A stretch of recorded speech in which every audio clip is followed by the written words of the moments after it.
माँ शारदे को नमन। या देवी सर्वभूतेषु बुद्धिरूपेण संस्थिता नमस्तस्यै नमस्तस्यै नमस्तस्यै नमो नमः। आप सभी को मेरा प्रणाम।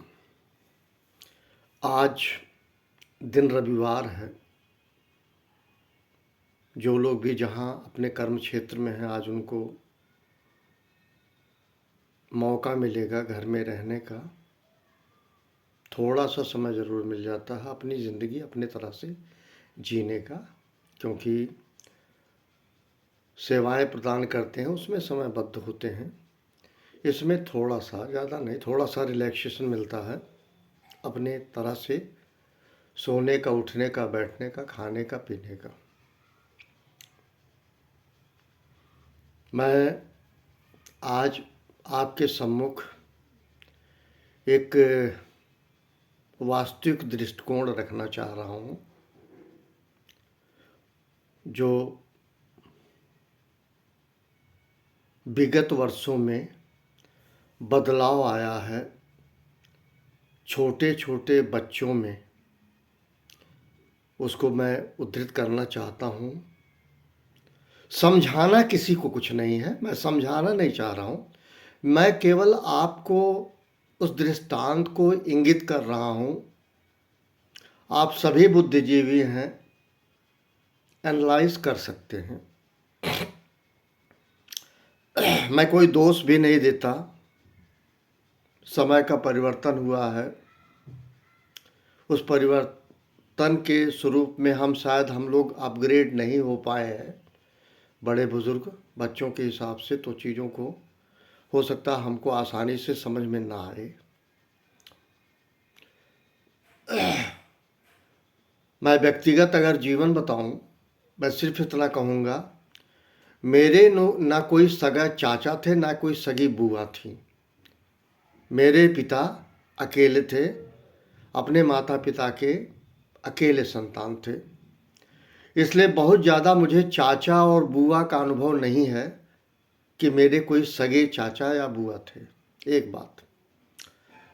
दूसरी बात, मैं ये कहना चाह रहा हूँ कि जैसे मैं गांव में रहता था बचपन में, तो जितने पटीदार थे उसमें जो चाचा लगते थे वो चाचा है, जो बाबा लगते थे बाबा, जो बुआ है बुआ है। इन रिश्तों में नहीं जाते थे कौन सगा है कौन सौतेला है। और होता कई बार ऐसा था, चाचा से पिट जाते थे, कोई बुआ थप्पड़ मार दी, कोई दादी हमको ढकेल दी, कोई चाची हमको धक्का दे दी, कुछ अपशब्द कहे जिसका अभिप्राय मैं जानता भी नहीं था।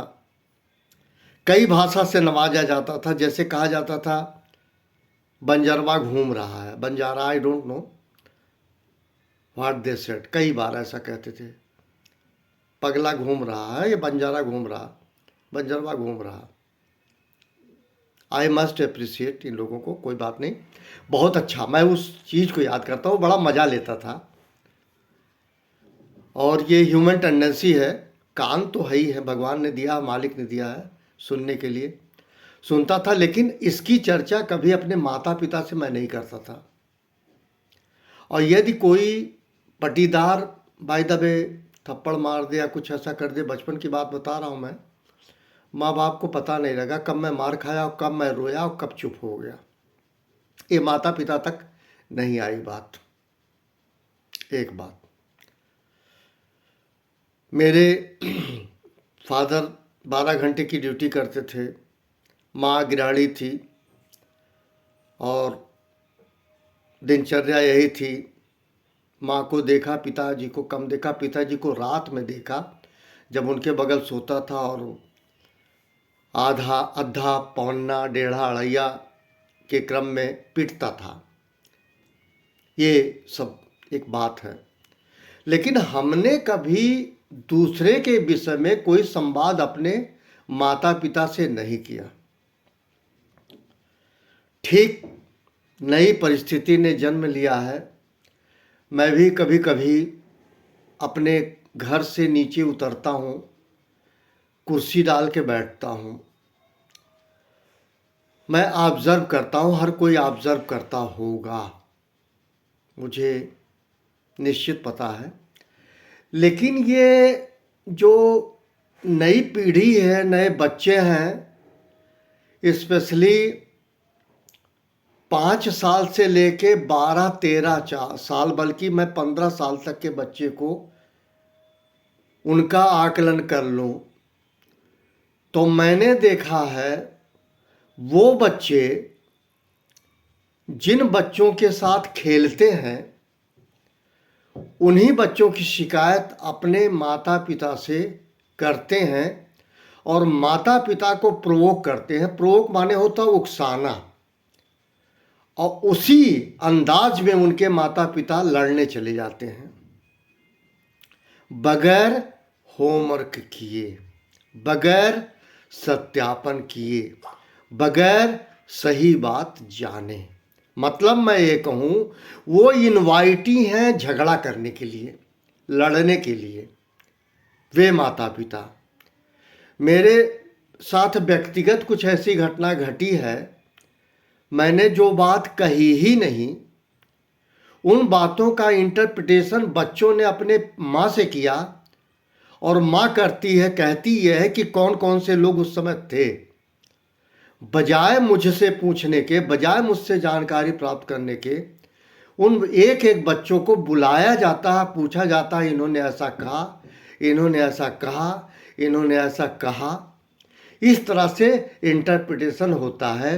तो क्या होता है, एंटी व्यूअर्स होते हैं। उससे फर्क व्यक्तिगत जीवन में मुझे नहीं पड़ता, पड़ेगा भी नहीं, क्योंकि एक अंग्रेजी में कहावत है, honesty speaks itself, honesty speaks itself. जो सच है वो चढ़ के बोलेगा।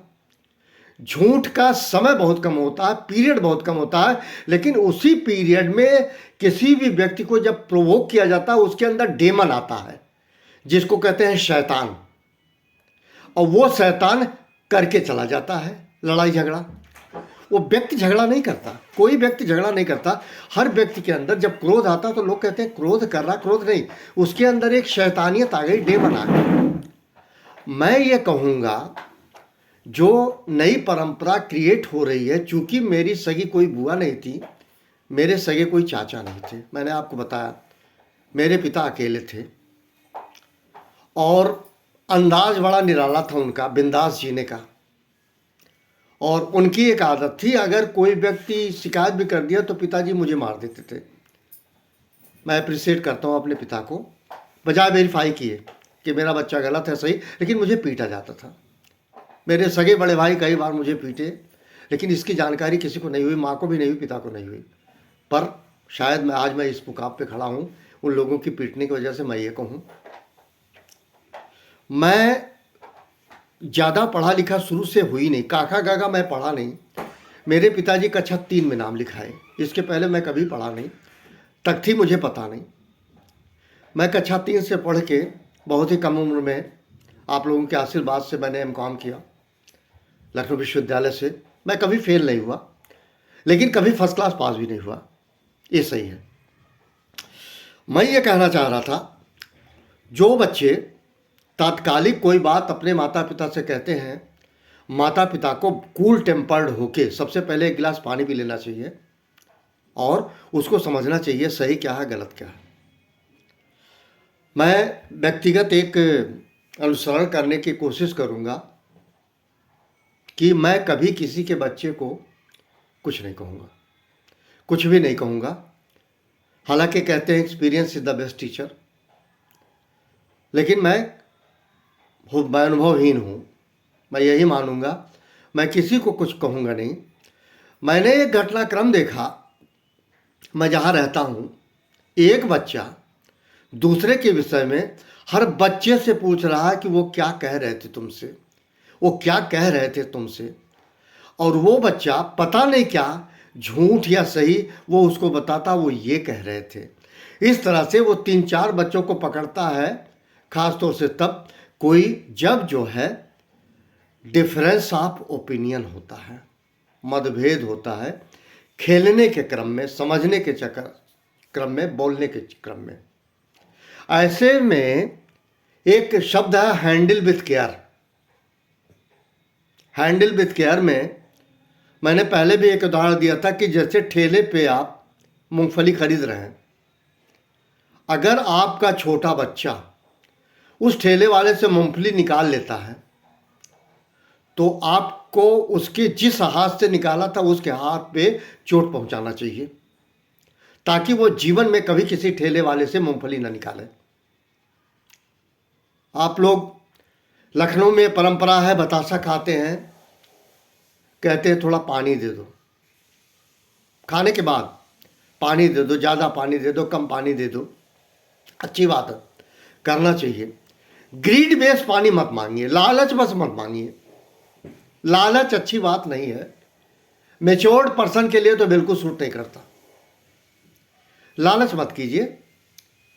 मैं वहीं आता हूं जहां पहले था।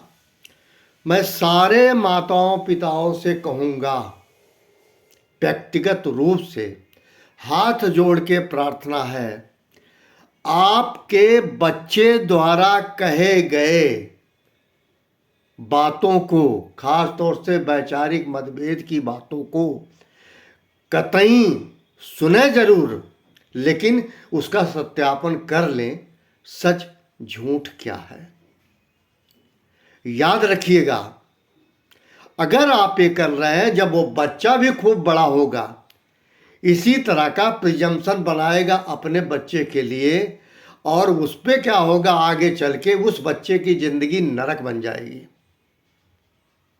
भाषा को ठीक कर लिए, होमवर्क कर लीजिए। उकसाने पे कभी भी आप अपने आप की गलती ना करें। कई बार एक तो नई परंपरा है, पता चला सास ने ये कह दिया, बेटे ने क्वेरी कर लिया। शर्म आनी चाहिए उन बेटों को जो अपने माँ से क्वेरी करते हैं अपनी बीवी के कहे हुए बातों के लिए। शर्म आनी चाहिए उन व्यक्तियों को जो अपने पिता की कोई बात कही हुई, अगर उनकी बहू बेटी कह रही है, उसको मान लेते हैं अक्षरशा और क्वेरी कर बैठते हैं। कितनी बड़ी गलती वो अपने जीवन में कर रहे हैं, क्योंकि रिटर्न गिफ्ट में वो तैयार रहे जब उनका बेटा बहू आएगा। और to every action there is an equal and opposite action. प्रत्येक क्रिया की दोहरी प्रक्रिया, वो सर आइजैक न्यूटन का, लेकिन मैं उसके पीछे कुछ और कहना चाह रहा हूं। वो सिर्फ ये मेरा की मैसेज है, बगैर सत्यापन किए बच्चे की बात को लेकर मत झगड़ें, मतभेद मत पैदा करें। ये अच्छी बात नहीं है, इसका दूरगामी परिणाम हमेशा खराब होता है। इन्हीं शब्दों के साथ आप सभी को प्रणाम। Thank you very much.